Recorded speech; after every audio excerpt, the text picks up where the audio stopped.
The Chicago Bears had a chance to bring in a familiar face for their new head coach, Ben Johnson. But that chance slipped away. Tim Patrick, a wide receiver who already played in Johnson's system last season with the Detroit Lions, is staying in Detroit. That means the Bears must adjust their plans and find another way to strengthen their wide receiver group. The question is, what does this mean for the offense moving forward? Losing Patrick is not just about missing out on a receiver. It is about missing out on a player who already understands the offensive system that Ben Johnson is bringing to Chicago. Continuity matters in the National Football League. Learning a new offense takes time, and having players who already know the system helps speed up the process. Patrick played an important role for the Lions last season. He was not their number one target, but he was consistent, dependable, and made plays when needed. His experience with Johnson would have allowed him to step into Chicago and immediately contribute. That is what made him such an attractive option for the Bears. Patrick's skill set is something every coach values. He is a strong route runner capable of creating separation with precise cuts and smart positioning. He is not the fastest receiver, but he is reliable with great hands and an ability to make contested catches. His physicality makes him an asset in short yardage situations and red zone plays where he can use his frame to shield defenders. A player like that does not just show up in free agency often, and when they do, they come with a price. The Bears knew his value, and so did the Lions. Keenan Allen was a crucial piece of the Chicago Bears passing game last season. He brought experience, great hands, and a reliable presence on the field. But after just 1 year with the Bears, he became a free agent. The team had to decide whether to bring him back or look for another option. While Allen was still weighing his choices, another name surfaced: Tim Patrick. He played in 16 games for the Detroit Lions in 2024, starting 9.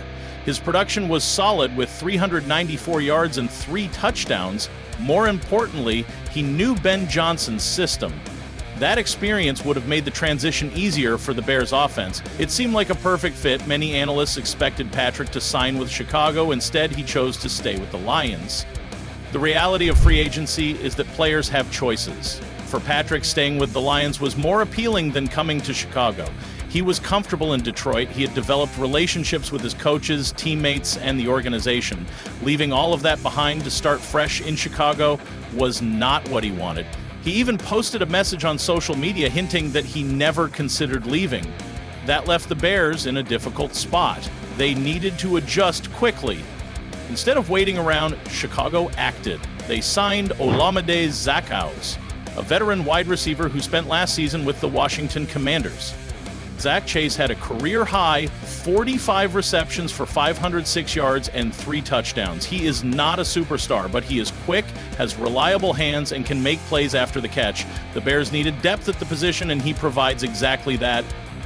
He is not a replacement for Keenan Allen. He is not a replacement for Tim Patrick. But he gives the team another option in the passing game.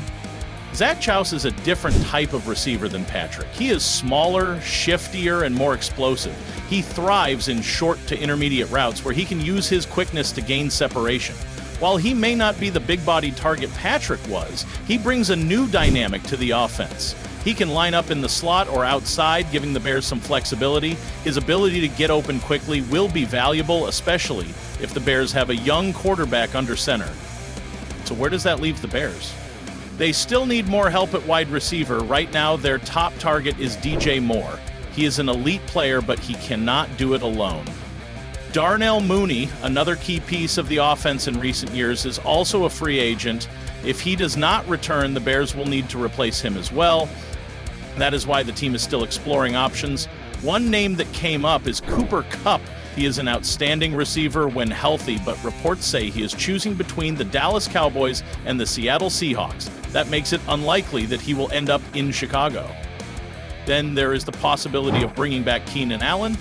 Allen has not ruled out a return to the Bears. However, reports suggest he is more interested in going back to Los Angeles. He could rejoin the Chargers, where he played for over a decade, or he could sign with the Rams, another team in need of a reliable veteran receiver. The Bears might still have a chance, but they are not the favorites in this race.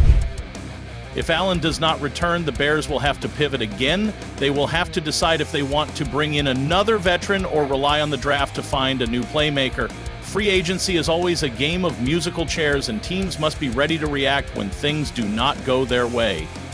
With Zachhouse now in the mix, the Bears are not desperate, but they are not done either. They still have the #1 overall pick in the draft, which will likely be used on quarterback Caleb Williams. The best way to help a young quarterback is to surround him with playmakers. That means the Bears could still add another wide receiver in free agency or in the draft. The free agent market is shrinking, but there are still some options available. Players like Tyler Boyd, Michael Thomas, or even an older veteran like Adam Thielen could be considered. The Bears could also look at trade possibilities. Teams like the Denver Broncos or the Las Vegas Raiders might be open to moving a receiver if the right offer comes along. If the Bears want to be aggressive, they could explore that route. The other option is the draft. The Bears have a second first-round pick after selecting their quarterback. They could use that selection to take a wide receiver. Players like Rome Odunze from Washington, Malik Neighbors from Louisiana State, or Brian Thomas Jr. could all be in play. The team has options, but they must make the right choice. The Chicago Bears are building something under Ben Johnson. They have a new coaching staff, a fresh offensive system, and a young quarterback on the way. The pieces are falling into place, but there is still work to do. Losing Tim Patrick was a setback, but this is not over. The Bears still have time to make the moves that will define their offense for the 25 season. The next few weeks will be critical. Free agency is not over. Trades can still happen. The draft will bring more opportunities. The Chicago Bears are moving in the right direction, but they cannot afford to get complacent. They need to be aggressive. They need to be smart, and they need to make sure that when the 2025 season begins, they have the weapons to compete with the best teams in the league. The work is not done yet, but the vision is clear. Build an offense that can dominate for years to come. The Bears have a rich history of tough, hard-nosed football, but the modern game demands high-powered offenses. The team is adapting. With Ben Johnson at the helm, there is a plan in place. Whether it is through free agency, trades, or the draft, Chicago will keep pushing forward. The ultimate goal is not just improvement, it is to build a team that can contend for championships. The moves they make in the coming weeks will determine how quickly they can reach that level. For Bears fans, the anticipation is high, the road ahead is uncertain, but the journey is just beginning.